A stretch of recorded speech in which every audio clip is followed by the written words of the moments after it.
안녕하세요. 빌드블록입니다. 연방준비제도가 수개월간의 기대 끝에 현지 시간 9월 18일 수요일에 금리를 0.5%포인트 인하했습니다.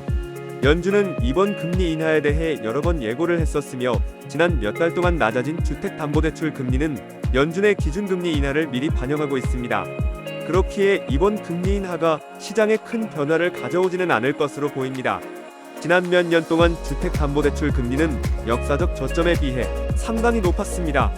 코로나19 팬데믹이 한창일 때 30년 고정주택담보대출 금리는 3% 아래로 떨어졌지만 이후 경제 호황과 인플레이션으로 인해 작년에는 거의 8%까지 상승했습니다.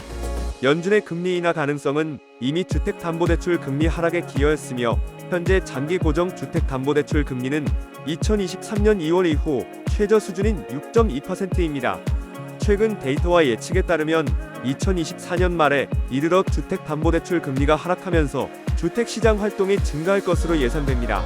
팬데믹 동안 많은 주택 소유자들이 매우 낮은 금리로 대출을 받아 현재 높은 금리 때문에 주택을 팔고 재구매하는 것을 꺼려왔습니다. 이로 인해 주택시장에서 고착 효과가 발생하여 기존 주택 판매가 둔화되었습니다. 그러나 금리가 계속 하락하면서 지금까지 판매를 미뤄왔던 주택 소유자들이 주택을 팔고 이사하는 것을 고려할 가능성이 커지고 있습니다. 전문가들은 2024년 말까지 대출 비용이 줄어들어 약 40만 건 이상의 주택 거래가 추가로 발생할 수 있다고 예상하고 있습니다. 하지만 금리 하락에도 불구하고 일부 지역에서는 주택 재고가 여전히 부족하고 주택 가격 상승으로 인해 주택 구매 여력이 제한되는 등의 문제가 여전합니다. 금리가 내려가면서 수요가 증가하면 주택 가격이 오를 가능성도 있어 구매자에게는 여전히 도전적인 시장 환경이 될 수 있습니다. 현재 높은 주택 가격의 주요 원인은 주택 공급 부족입니다. 주택 공급은 수요를 따라가지 못하고 있으며 특히 대규모의 밀레니얼 세대가 가구를 형성하고 주택을 구매하려는 시기에 수요가 높습니다. 연준의 금리 인하로 인해 일부 개발업자들은 프로젝트를 다시 시작할 수 있을 것으로 예상되며 이것이 주택 공급을 늘리는 데 도움이 될 것입니다. 실제로 2024년 8월 미국의 주택 착공 건수는 7월의 감소 이후 9.6% 증가하여 135만 6천 건에 도달하며 큰 반등을 보였습니다. 이 상승은 특히 단독주택 착공 건수가 15.8% 급증하여 99만 2천 건에 도달한 것이 주요 원인이었습니다. 향후 주택시장 활동의 주요 지표인 건축 허가 건수도 4.9% 증가하여 147만 5천 건을 기록하였고 이에 따라 주택 공급이 계속해서 증가할 것을 시사하고 있습니다. 미국에서 판매되는 고가 주택의 거의 절반은 현금으로 구매되지만 연방준비제도의 금리 인하가 고가 부동산 시장에 미치는 영향은 상당할 것으로 예상됩니다.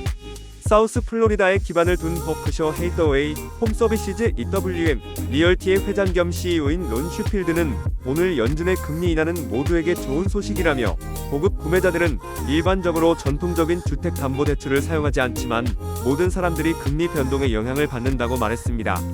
이는 경제 전반에 걸쳐 균형 잡힌 상황을 보여주기 때문에 모든 개인에게 자신감을 높여줍니다.